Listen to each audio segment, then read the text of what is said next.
नमस्कार. मी दीपक आणि तुम्ही पाहत आहात दीपक पटवे हे यूट्यूब चॅनल. मंडळी, मुंबईतल्या वरळी भागात मंत्री गिरीश महाजन यांच्या उपस्थितीत निघालेल्या भाजपच्या निषेध मोर्चात महाजनांना खडसवणाऱ्या आणि गेट आउट फ्रॉम हिअर असं सांगणाऱ्या तरुणीचा व्हिडिओ आतापर्यंत तुम्ही अनेकदा पाहिलेला असेल याची मला खात्री आहे.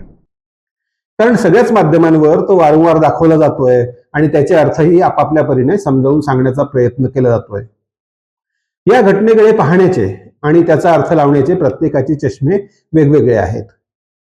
कोणी म्हणतंय ही एक नारी भाजपला भारी पडली, कोणी भाजपच्या नारी शक्ती वंदनाचा बनाव त्यातून कसा उघडा पडला हे समजावून सांगण्याचा प्रयत्न करतोय, तर कोणी वैयक्तिक गिरीश महाजनांना खडसावलं म्हणून खुश होत आहेत. काहींनी तर याला परप्रांतीयांची दादागिरी वगैरे म्हणत आता तरी भाजप परप्रांतीयांवरचे प्रेम कमी करेल का असा प्रश्न उपस्थित करतोय. असो, मी मात्र या प्रसंगाकडे एकूणच राजकीय पक्षांची मुजोरी आणि त्याविरुद्धचा सर्वसामान्यांचा आक्रोश म्हणूनच पाहतो. कारण ही मी वर्षानुवर्षे पाहत आलो आहे आणि जिथे अशा तरुणीच्या रूपातील कोणी पुढे येत नाही तिथे पत्रकार म्हणून दैनिकांमधून या तरुणीची भूमिका निभावत आलो आहे. परवाच्या प्रसंगात भारतीय जनता पक्ष आणि मंत्री गिरीश महाजन होते. इतर वेळी इतर पक्ष आणि त्यांचे नेते त्या जागी राहत आले आहेत. एवढाच काय तो फरक. भाजपच्या मोर्चाने रस्ता अडवला आणि इतर राजकीय पक्ष मात्र सर्वसामान्यांची बिलकुल अडचण होऊ देत नाहीत, आंदोलनं मोर्चा करताना एकदम व्यवस्थित करतात, असं कधी झालेलं मी पाहिलं नाही. परवा ती महिला मंत्री गिरीश महाजन यांना इथून चालते व्हा असं इंग्रजीत म्हणाली. त्यावरूनही अनेकांनी तिच्या विरुद्ध आगपाखड चालवली आहे. पण ती काय चुकीचं बोलली? मुळात ती वैयक्तिक गिरीश महाजन यांना बोलली आणि त्यांच्या जागी दुसरा कोणी नेता किंवा दुसरा पक्षाचा नेता असता तर ती तसं बोलली नसती असा कोणी दावा करू शकतो का? नाही. कारण ती त्या व्यक्तीला बोलली जिच्या नेतृत्वाखाली तो मोर्चा सर्वसामान्यांचा रस्ता अडवून चालला होता. त्यांच्या जागी दुसरा कोणी नेता असता तरी ती महिला हेच बोलली असती याची मला खात्री आहे. त्यातला तिचा संताप समजून घेण्यासारखा आहे. ती आई होती आणि तिचा मुलगा शाळेत तिची वाट पाहत होता असं सांगितलं जातंय. तिच्या बोलण्यातूनही ते येत होतं. त्यामुळे तिचा संताप योग्य ठरतो असं कोणी म्हणत असेल तर ते मला मान्य नाही.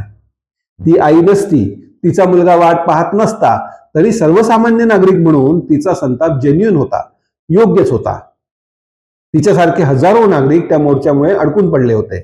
वाहने अडकून पडली होती, त्यांचं इंधन जळत होतं.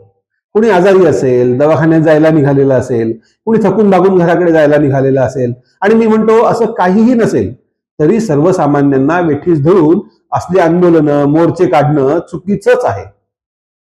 काँग्रेस जेव्हा सत्तेत होती आणि तिच्या मागे कार्यकर्ते होते तेव्हाही असंच चित्र असायचं. हे मी अनेकदा पाहिलं आणि अनुभवलंय.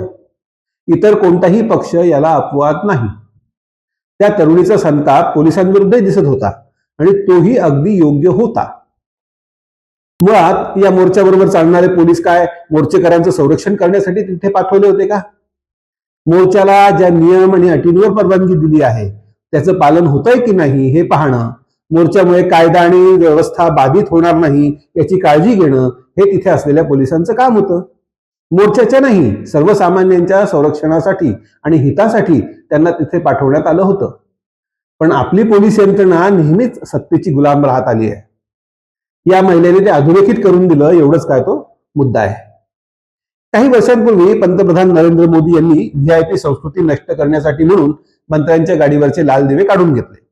त्यावेळी भारत बदलतोय असा किती मोठा आशावाद निर्माण झाला होता.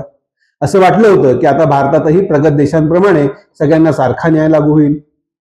मंत्र्यांसाठी न्यायाधीशांसाठी ट्रॅफिक अडवली जाणार नाही. सिग्नलचा लाल दिवा असेल तर मंत्र्यांच्या गाड्या त्या थांबतील. पण मंत्र्यांच्या आणि व्हीआयपी गाडीवरचा दिवा तेवढा गेला. व्हीआयपी संस्कृती जी त्यांच्या रोमारोमात बिंदली आहे ती मात्र काडी इतकीही कमी झालेली दिसली नाही. त्याला कारण आहे, ही महिला जेव्हा या प्रकाराला विरोध करायला आणि आंदोलन करायची तर मैदानात जाऊन करा हे सांगायला रस्त्यावर आली तेव्हा ती एकटी होती.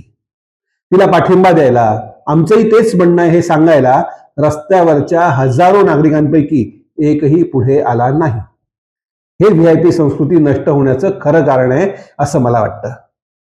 तुम्हाला काय वाटतं? माझं म्हणणं तुम्हाला पटतंय का? पटत असेल किंवा पटत नसेल तरी कमेंट बॉक्समध्ये अवश्य मांडा. हा एपिसोड आवडला तर लाईक करा, शेअर करा आणि सबस्क्राईब केलं नसेल तर आधी सबस्क्राईब करून घ्या. म्हणजे पुढचे व्हिडिओ देखील तुम्हाला पाहता येतील. पुन्हा भेटू, तोपर्यंत नमस्कार.